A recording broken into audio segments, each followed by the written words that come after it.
welcome to another review today, and today I am reviewing The Invisible Man.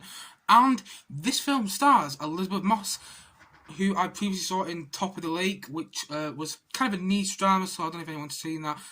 It's good, not too bad. But anyway, she's fantastic in this film. Honestly, she's really, really good in the film. The film is directed by Leigh Whannel. I don't really know what else he's done. I looked in his filmography before doing this review. He's done Insidious 3 and a film called Upgrade.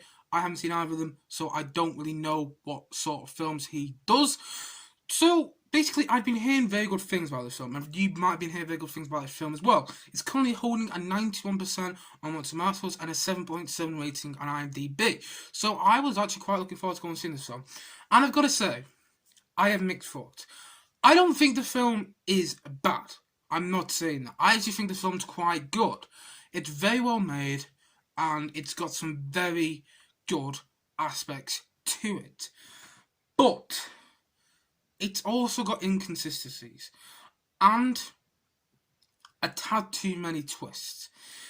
Basically, right, the film is about a girl played by Elizabeth Moss who is being domestically abused in a relationship. And if you know that, that's quite a serious subject matter. You know, that's very serious. And basically, she runs away from this man, and then a week later, he's not happy about it. But then a week later, he is dead, and he comes back. He supposedly comes back to haunt her as a ghost. Hence the name, The Invisible Man. Now, I actually quite like the idea. It's quite a good idea. Like at the end of that, I mean, I'm not saying it's not been done before. I'm not saying it's completely original. Anything. Actually, this is based on a book. I haven't seen the book, by the way. You know, this is just from someone who doesn't know the source material at all. But anyway, it's based on a book. And basically, I'm not saying this has never been done before. Obviously, it's not original. But at the same time, it's done in a kind of an original way. Now, I'm not going to sit here and say this film is absolutely brilliant. Because if I'm being honest, it's not. But at the same time, it's probably one of the best horror films I've seen recently. Like, I know there's been other horror films come out. I know Fantasy Island, I think that's near there. That came out, meant to be absolutely awful. But I don't even got a trailer for that, so I'm not bloody awful about it. But anyway, basically, The Invisible Man. My biggest problem with this film is the twist. Some of the twists feel right, and some of the twists feel like, not to give anything massive away, but there's a twist at the end, which you might have guessed with a film. There's lots of twists like at the end with horror films, like obviously The Shining, you got Silence of the Lambs. There's lots of big twists at the end of horror films, and this is no different. Basically, it's got a twist at the end of this film, and it didn't feel natural. I was just sitting there thinking, I don't really need that. Like, they could have just cut out 20 minutes at the end of the film, and it probably would have ended better. And I probably would have come out of the film with a happier face expression of just being like, what a damn good horror film I just saw. Actually, I came out the film feeling a bit, could have done without that last twist. Saying that, though, when I look back on the film as a whole, it's done in a very good way. The film's shot in a very good way. I don't know the director. I haven't seen any of his films before, but I was very happy with the direction of this film. It's got a very clear direction. The cinematography in this film, by the way, is fantastic. There's the opening scene. You keep getting these massive, long, wide shots of the house, and you're just like, wow, that's amazing. There's also like a wide shot of the bed that this girl is escaping in the opening scene, and it's all done very well. It's all directed very well, and yeah, I have no problem with the direction of the film. There's even a fight scene between the Invisible Man and the girl, and it's done in a very good way. But the thing is that bothered me quite a lot, and there's two big things. The script. Like I said, I think they could have cut it, and also there's some inconsistency with it. For example, the film revolves quite a lot around security cameras. And it doesn't even like security cameras in scenes where it makes Elizabeth Moss character look very, you know, out of her mind. Because basically, but if you're telling someone you're being chased by an invisible man, they're gonna think you've gone crazy. That's just a fact. And basically that's what they think Elizabeth Moss's character's like. So when they're looking at the security cameras, it literally looks like she's running away from nothing, or she's trying to kill nothing, because it's invisible. It's quite a clever idea. But yeah, for film that revolves around security cameras, there's a very big scene. It's kind of the pivotal scene in the middle of the film. And I'm not going to give away what happens in that scene, but you could just basically look back on that scene and go, well, if you look on the security camera, wouldn't you see that actually it was the other way around? Like, I'm not going to go over what the scene is, because obviously if you haven't seen the film, this is non-spoiler. I'm not going to go into any spoilers. But I was just felt a bit like, well, wouldn't security footage show that that's not the case? Like, I mean, the scene was good, and maybe they cut something out. Maybe the Invisible Man took the security footage. I don't know. Maybe they cut a scene out. I don't know the delete scenes. I have no inside on this thing. But yeah, and also one of my big problems with it is, now I don't know the source material. So if this happens in the source material, then you know what, you might like it even more. Because to be fair, they do take pride of the twists. Like, there's a lot of twists in the film, and they don't shy away from it. They don't do kind of a, I don't know, but they don't really shy. They don't shy away from it. They don't go, oh wait, there's a twist. Actually, we're gonna go back on the twist. We're gonna twist a twist with another twist. That twist back the twist. It's not like that. They do the twist and they're confident with it, and it drives the plot. But the end twist, like I've said, it's not giving anything away, by the way, because loads of horror films have end twists. You just do. I was kind of going into this expecting to have an end twist, but it didn't feel natural. They could have ended the film 20 minutes before, and they would have had it at end twist. Probably a better one at that, to be honest. Or they could just have a look. But they fully extend this scene now. That's the twist. And I'm just like, why? The film should have ended here. But saying that, I don't think the film's bad. The acting is very good in the film. It's from quite a lot of unknown actors. The only actor I actually knew in it was Elizabeth Moss. There's a lot of unknown actors in the film, and they're all doing a very good job. The film's well directed. However, there are script problems.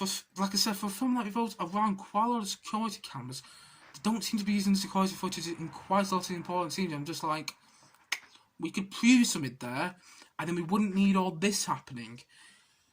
Saying that though, the film's well done. I'm happy I saw it. Will I see it again? Time will tell. But the thing is, yeah, I don't feel as good as it's saying, like, with 91% on Rotten Tomatoes and 7.7 on IMDb. I'm not saying it's that standard. For me, for you guys, you might go there and you may absolutely adore it. And that's another problem I forgot to mention about it. The build-ups. The whole film is just constantly building up to another scene. I like that. One of my favourite ever films is The Shining. And if you watch The Shining, you will know that about most of that film is a build-up. Literally, it's just a complete build-up to what the third act, which by the way is a very good third act. And you feel like it. This film, each scene seems to build up the next scene. And I'm just like, and then you get these really good scenes, and you're just like, okay, that's done it, you know. And I feel the third act is still building to something. It didn't really have like a big cohesive ending. And I'm just sitting there thinking, we don't need this build-up. We've already had that build-up. We already know what's going to come. Do we need another build-up? Okay, I can kind of guess what's happening. But saying that the camera angles are done very well. Like, you have the camera in the back of the room as almost as you're watching it, as almost if you are the Invisible Man. It's very clever. It's shot very well. I just feel they could have taken out the build-ups and the twists. And honestly, it probably would have turned out a bit better. Like, for example, Doctor Sleep. One of my favourite films from last year that I got to see, I think I got to see on the day it came out, which I was very happy about. But anyway, one of my favourite films that I got to see last year. And honestly, that had a build-up for the first two acts. Almost like The Shining, because there was a sequel to The Shining. That had a build-up in the first two acts, and I thought the third act pulled it off. Honestly, it was great. And then there's a bit of a build-up in the second act that, again, you know, was worth it. This film doesn't really have that. It just feels like a build-up to something, and then not a lackluster ending, but at the same time, not one that I would literally stand in my seat going, that's brilliant, because it wasn't. That was my problem. All in all, though, I am happy I went to go and see The Invisible Man. It's very well made. It's very well acted. The scenes are done very well. It's quite intense, by the way. Oh yeah, and by the way, I forgot to mention, there's jump scares, and the jump scares feels good because the jump scares, they're done well. It's not like cheap jump scares which you'd get in a film like, I don't know, Insidious. But yeah, the jump scares feel good. They feel, and if it's a type of jump scares that wouldn't normally make you jump, but do anyway. If you'll get it if you watch the film. But anyway, I'm happy I saw it. Will I watch it again soon? I don't know. I'm not rushing out to the cinema to see it for the second time. But it's a good film. I'm happy I saw it. It's a good horror film, and well acted, well made.